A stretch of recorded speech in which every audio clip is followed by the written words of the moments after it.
Will somebody turn off that god-awful radio? Sunny. Highs in the lower 70s. Saturday night, mostly clear in the evening, Please? then becoming partly cloudy. Lows in the mid-40s. Come on. Sunday, partly sunny. Highs in the mid-70s.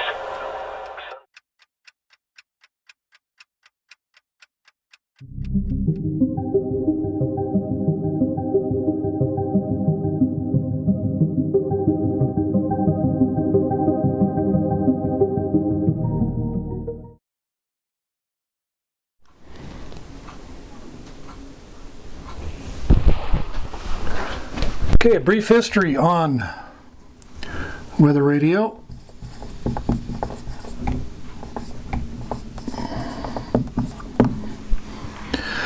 Starting in 1954,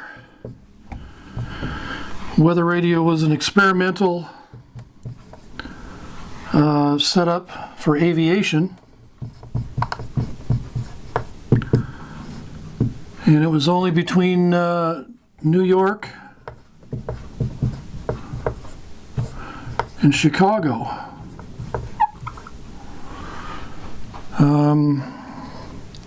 But then they found that it was such a good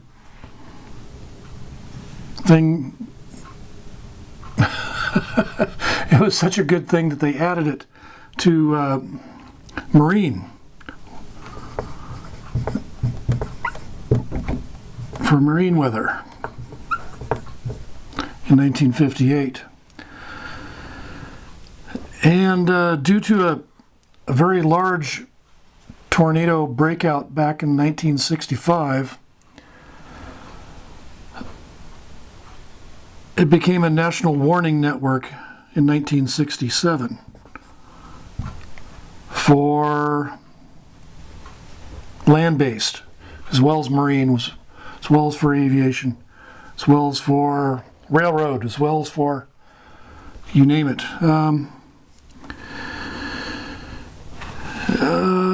However, in 1975, I believe it was, what president was it? President Ford made it an official federal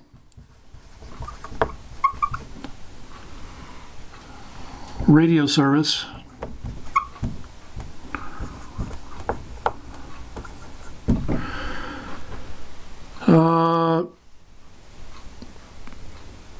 Pretty much called the National Weather Radio.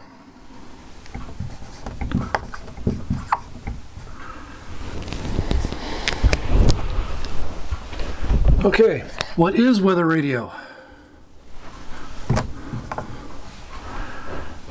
Well, it's a 24-hour, 7-day-a-week broadcast which is regional,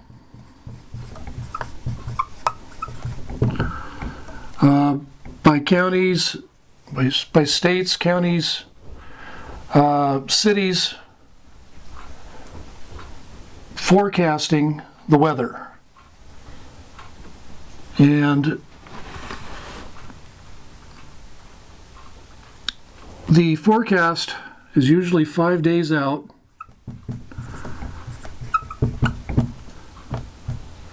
And normally the accuracy is about 90%. And this is through the National Oceanic Atmospheric Administration, NOAA.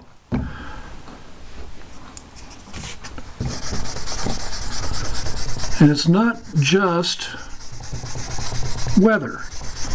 In the event of hurricanes, in the event of tornadoes, in the event of severe thunderstorms, any kind of severe weather, flooding,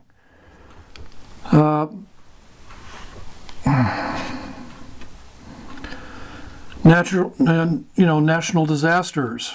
There's public safety, civil emergencies, fire, evacuation notices, such as during floods, miscellaneous hazards from the emergency alert system, anything that would be in the event of an emergency. The weather radio service pretty much handles it. And the weather radio itself has 7 channels. The first one, I believe, was the very first one that came out was 162.550 megahertz. And then it grew to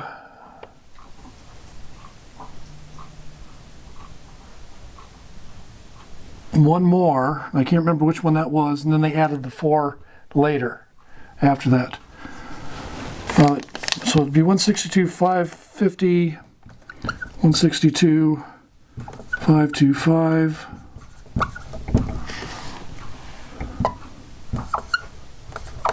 500, 475, 450, 425. You can kind of see the steps here. The 400, 5, 6, 7. There it is. These are all megahertz. And you'll see that the frequency,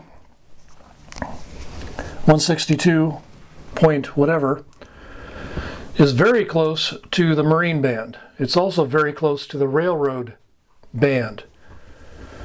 It's not too far away from aviation. It's also not far from the ham radio 2-meter band.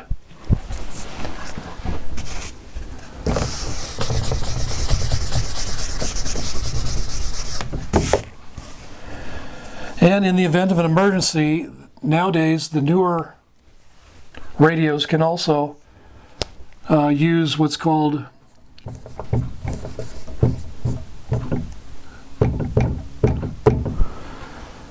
the same digital transmission, which allows for radios that have this technology to alert for specific counties, cities, areas of a specific disaster or weather-related event. The older radios, such as my old TRC whatever, my Radio Shack radio over here, does not operate with the same technology.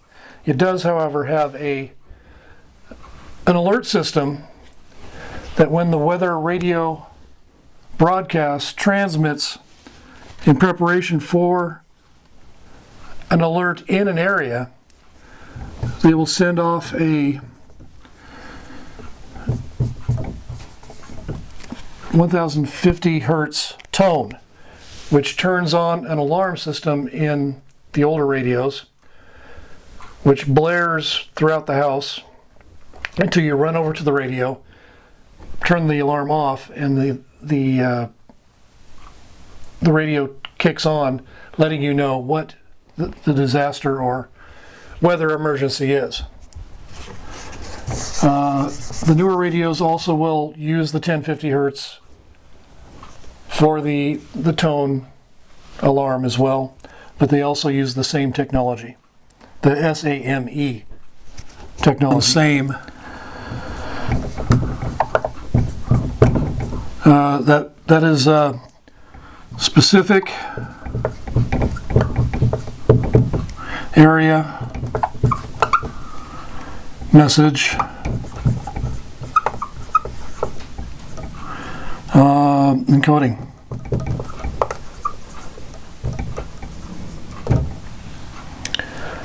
And only alerts for your county or your area. That started, I'd say, back in the 1980s and became fully implemented in the 1997 radios.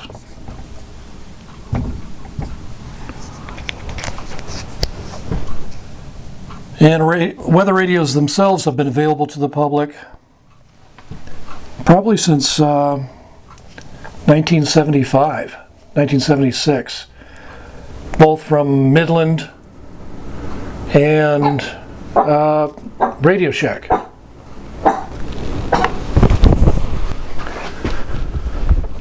Sorry about that, we had a dog alert. The dog thought there was somebody breaking into the house. Anyway, yeah, about 1975, 76, Radio Shack came out with what was called the Weather Cube radio. I don't know if you remember that radio. It just looked like a big plastic cube with a wood grain side on it. People collect them now. And then Midland had a model 13-901, I think it was, one of their first models that came out.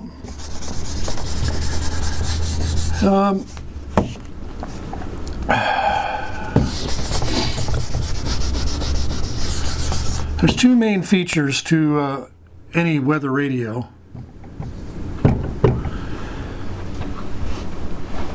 And number one is actually, of course, the alert. Through a buzzer, a siren, what have you.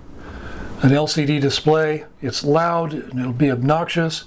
It is meant to get you up out of bed or let you hear it from the other side of the house to help you in the event of a major emergency. And number two is actually the battery backup, which in some of the older ones it was a 9-volt battery that you would install into the back of the radio. And in the event that the power goes out in your house, in your area, that weather radio will still be operating and letting you know in the event when the emergency gets to your area, what to do, where to go, and so on.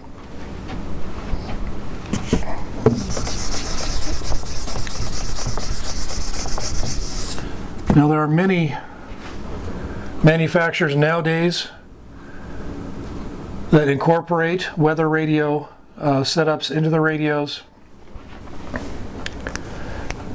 such as amateur radio, railroad, aviation, marine still has the weather band in it.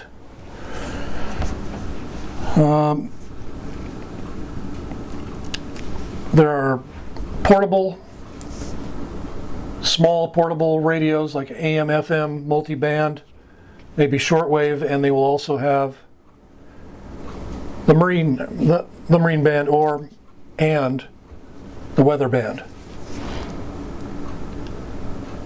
I have a few shortwave radios that have the weather band in it.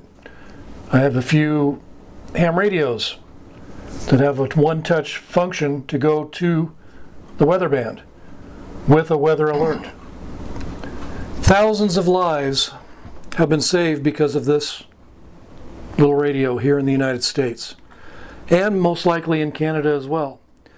Thousands of lives have been saved because of weather radio. And it's been documented by the National Weather Radio, or NOAA.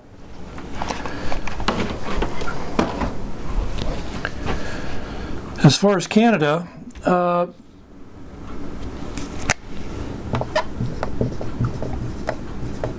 weather radio also started around 1976 for Canada. Same setups, same frequencies, probably saving just as many lives up in Canada as here in the United States. Weather radio has saved so many people because of those that have relied on that weather radio service when they're outside of the cell phone range, outside of the main grid of getting power. There are many people that live or vacation outside of this main area where it's essential to have a weather radio. And just recently, as of March 16th, Canada has terminated the weather radio service, including a telephone service where you could call up for the weather in your area.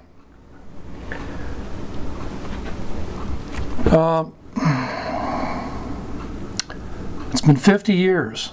They had this for running for 50 years, and they just ended it completely. The outlying areas with no cell service, no internet, no power grid, no longer have this life-saving service. The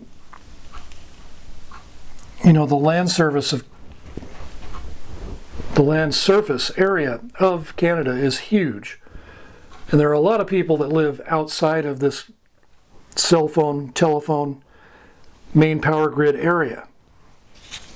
They were also relying on weather radios. What are they to do now? What are they to do now? The question's in the air. Will it come back? Will they reinstate the weather radio in Canada?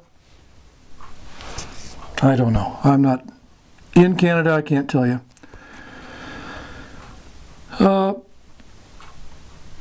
I wish they would. I'm sure many would wish that as well. My personal experiences with weather radio, since weather radio has been here in the United States since the mid-70s,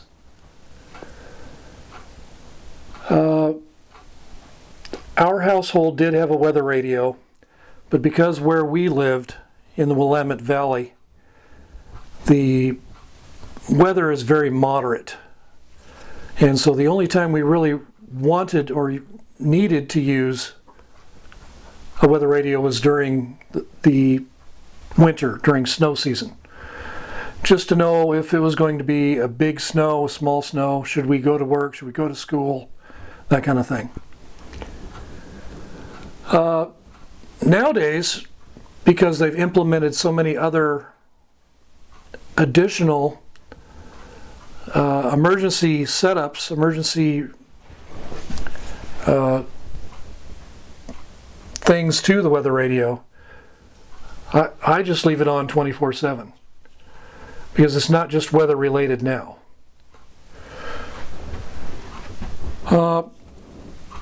Truthfully, I feel that anyone in the United States that has a household probably should have a weather radio or access to a weather radio in their house, possibly including a shortwave radio, but also they should also know how to use the radio,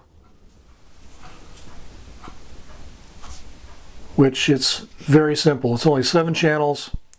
You tune to the channel where you can actually hear the station, leave it on that station, turn the volume up, set it to an alarm so that when in fact a situation arises, NOAA Weather Radio or National Weather Radio will in fact hit the 1050 hertz audible signaling your radio for the alarm, waking you up or getting you up to the radio to listen in on the situation. Okay, and because weather radio is, in fact, radio, it is a hobby for some people. Many people collect weather radios, old ones, new ones, all the different brands and models. To some radio hobbyists, it seems odd for weather radios to be a collectible, but I can see that because it is a radio, it seems to be a collectible. Weather radio nowadays is not just weather radio. It's an alert system for any kind of disaster, any kind of potential disaster, hazardous weather, national security,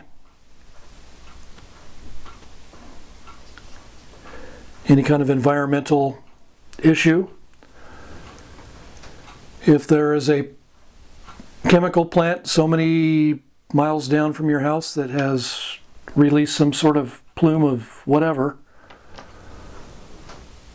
undoubtedly the weather radio service would come up with an alert for that area and proceed to tell you what to do in that event. That's just an example. Same for a national security event. Same for a hurricane, a tornado, severe anything weather. It would alert you, let you know what to do, where to go if you have to go. And that is the main key to the weather radio, is that it helps those by giving them pertinent information in the event of that emergency.